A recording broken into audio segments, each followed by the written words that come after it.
Assalamu alaikum Nazreen. Good evening viewers. I'm Khaula Walayat and I'm economic analyst. I used to do program on the economic analysis in Pakistan, and we talk about the Pakistan's economy, we talk about political and economical problems of Pakistan and their solution in the light of government policies and how we are interacting with the international world, especially our donors. Usually I do programs in our local language, that is Urdu, but today I thought I will conduct this session in English. And the reason behind, I wanted to talk about the freedom of expression, and I wanted to talk about that how these things are impacting us with the lens or with the view of the international world. Today I'm not addressing my local viewership, that is, those are Pakistani. I'm also uh, contacting or interacting with the people outside the country as well.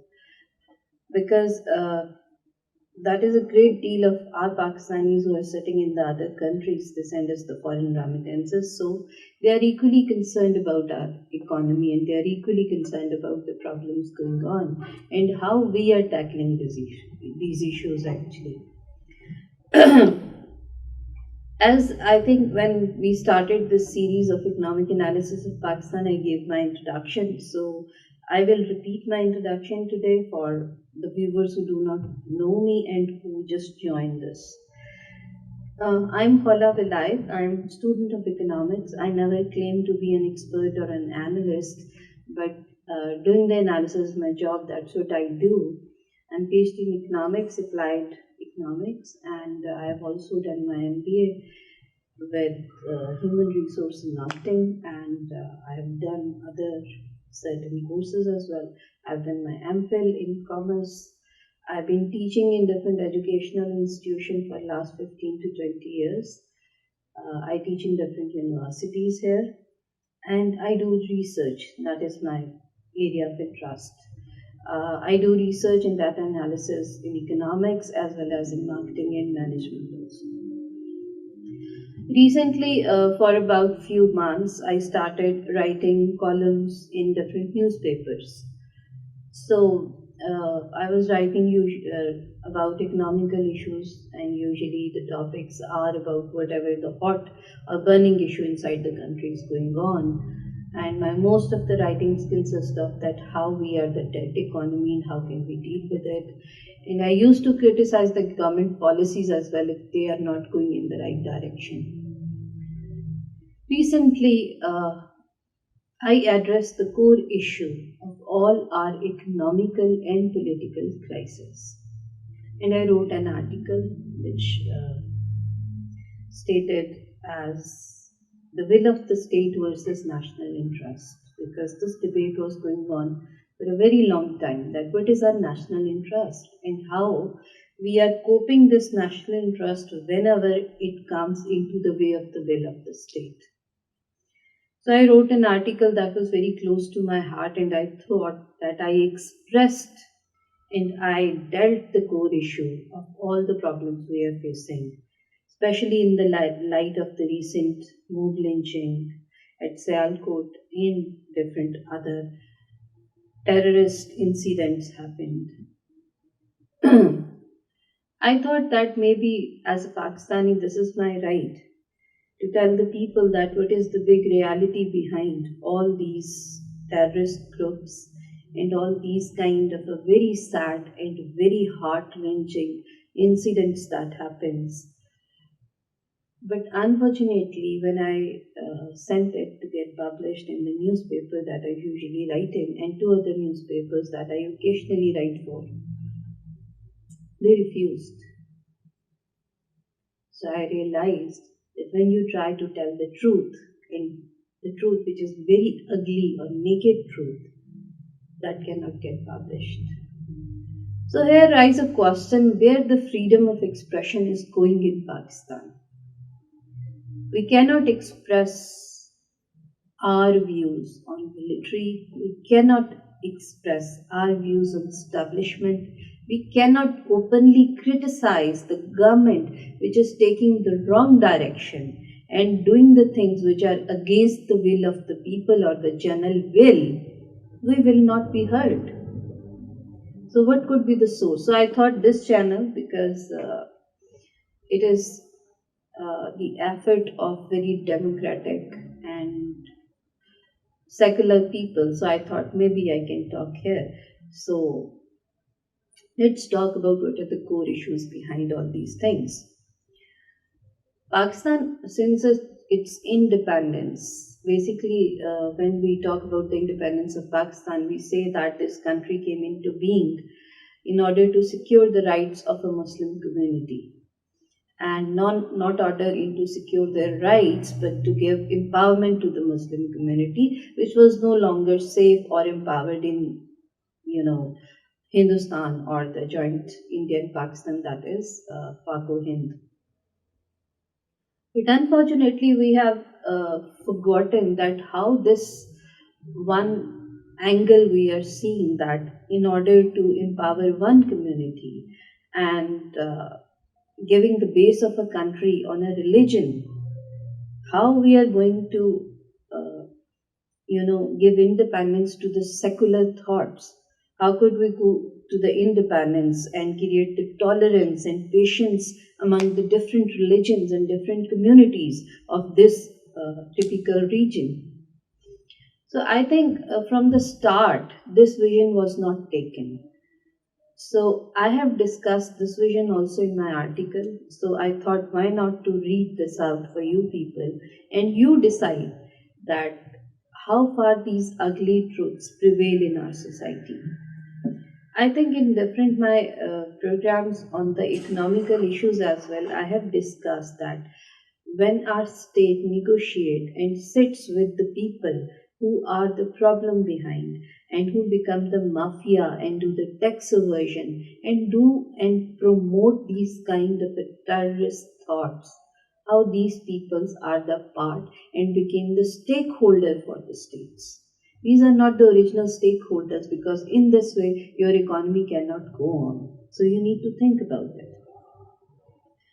So when I see that my government is sitting and negotiating with TLP, I see that they cannot control and they do not want the damage of that one group, but they are continually snubbing the voices which express their feelings, which express their concern, which express the concerns about human rights in Pakistan. They've been snubbed and they've been pushed behind the bars, and they've been pushed behind the limitations by camera. You cannot express yourself even on the social media.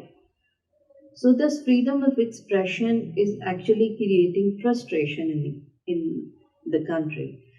And when in society the frustration is at peak, such kind of incidents happen that we see at Sialkot. So let's coming back to the article that I've written. I'm going to read it out for you. So topic is will of the state versus the will of the national interest. Uh, Before going on, I think I should explain that what is the national interest and what is the will of the state. Generally, in democratic societies, the will of the state means that state makes such policies and strategies which go in the favor of the common people. They get aligned with the interest of the people, they get aligned with the rights of the people, they get aligned with the basic economic facilities and accessibilities to the resources for the common people. State makes sure that every person in the society is getting their basic rights and they are justified and equally distributed. Then we say that the will of the state is in the right direction. On other hand, the national interest is a joint interest which comes into being by connecting the will of the state and general will. General will is another term in political science that means that will of the common people, their interests, their rights, uh, their easy access to the resources, how they think, what do they want, how do they get education, how do they get health facilities. All these things combine the will of the people, that is called the general will. And if the will of the state is aligned with the general will of the people, both these wills combinedly give birth to the national interest.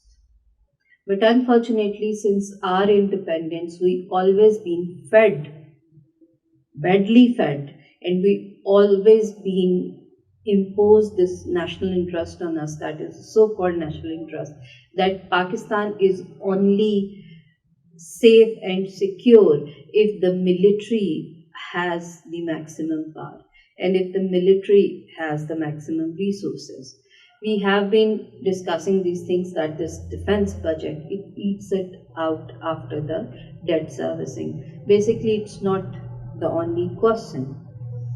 I have discussed in this article that this national interest, which always been claimed as the security and stability of Pakistan, that depends upon its safety and how safe we are on the borders with the other countries, especially India. So, this national interest actually makes one institution sacred cow, and we've been told to worship this sacred cow since our independence. We cannot criticize them, we cannot ask them. They actually behave like that. They dictate everything in the economy, not only in the economy, in the politics as well. So, this so called national interest is actually being made by them. Those are the military or establishment elite, and they try to create the controlled democracy. We have seen different democratic region also that came, like the government of Bhutto, the government of Nawaz Sharif, the government of People's Party of Benazir came to power. So different these democratic eras, they have been the controlled democracy, because whenever any politician or any political party which is in power, they try to get abide by the rules made by the military or the establishment, they try to remove them from the power. So this is the controlled democracy. So this controlled democracy did not serve in the favor of the people of Pakistan. This always served in the favor of military and our civilian elite. Now in Pakistan, you see that there are two parallel economies. One economy that consists of the military capital and civilian capital. Those both are the elite classes. And whatever policies the state makes or the will of state, that get aligned with them, because they have to remain in the power. And even the political parties or the group of people who comes into the power and take reins of the country or try to take control of the country, they make policies and strategies that favor these people, that go in the interest of these people. They try to secure the rights and interest of the elite class. And this elite class consists of the military elite as well and the civilian elite. Why I am talking about the military elite? The military elite is not only the military establishment that is in power or that has the current reign of an institution. That is basically the private business and industries by these capitalists of military. Because of their power, they are able to create the industry. They are able to create the investment. They are able to create the capital. And that capital always remain within their group, in the elite class. They make consumption only of those brands. So even the consumption remain in that group. On the other side, the civilian elites, which actually created this wealth, not the capital, this wealth because of the tax evasion and corruption they did. This elite also do consumption by imports and invest in the biggest brands who are actually the monopolistic industrialization done by both these elites. They go in the favor of that. And because the state also consists of the group of people who belong to these elites, they make such policies which just go in the favor of these. And they suck the blood out of the common masses economy, which is the other parallel economy. So all these problems which are created this. describe that this is just the unequal distribution of resources, unequal distribution of wealth. All the wealth of these 99% people is in the hand of the 1% people.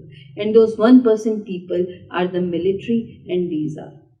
And now this military establishment elite has so much of the capital, because capital has its own mechanism. It has its own operational fundamentalism. It works in the way that capital keeps on growing, whether you control that or not. So now this capital has grown so much. It has gone infinite growth. And this infinite growth of elite is only possible because of the state policies. They do not try to, reform the tax institution, FPR, and other institutions. So actually, their corruption and their wealth creates hunger, poverty, unemployment, inflation in the economy of common masses, the common people. And even the state will is not aligned with the will of the people or the common people. So who will solve their problems?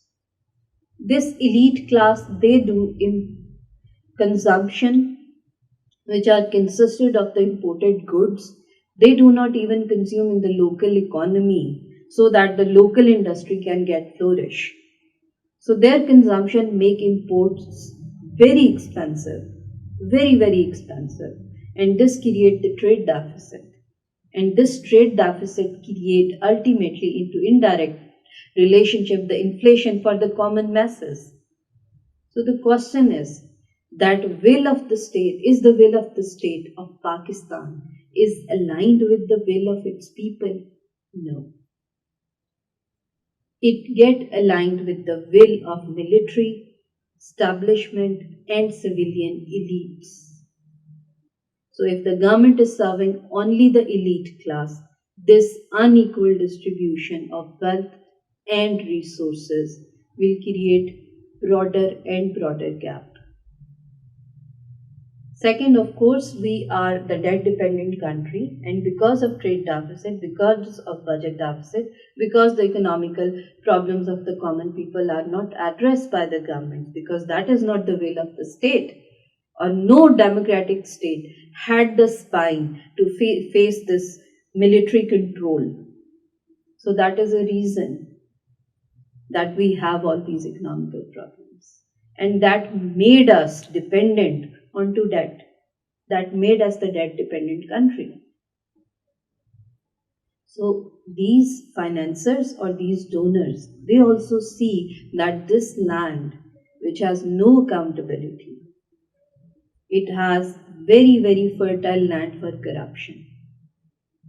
So whenever they give us the loan, that is conditioned so badly, and again those conditions are just faced by the common people in the shape of inflation, in the form of unemployment, in the form of poverty, in the form of multidimensional poverty, and in the form of stagflation, which is now happening in Pakistan. So again, I will give the link of my article. I will post it on my Facebook so you can read. And then please create a discussion, generate a discussion that how these things are going on. And I really want to talk about the military or capital, military capital, establishment capital, how it goes on. I can give the specific names, but let's see this first experiment I'm doing, that I'm trying to express openly, and I'm trying to discuss the things that we cannot discuss and we are not permitted to discuss. If this goes well, definitely I will talk about the military capital. Thank you very much. Please comment and let us know that how do you like it. Thank you very much. Allah Hafiz.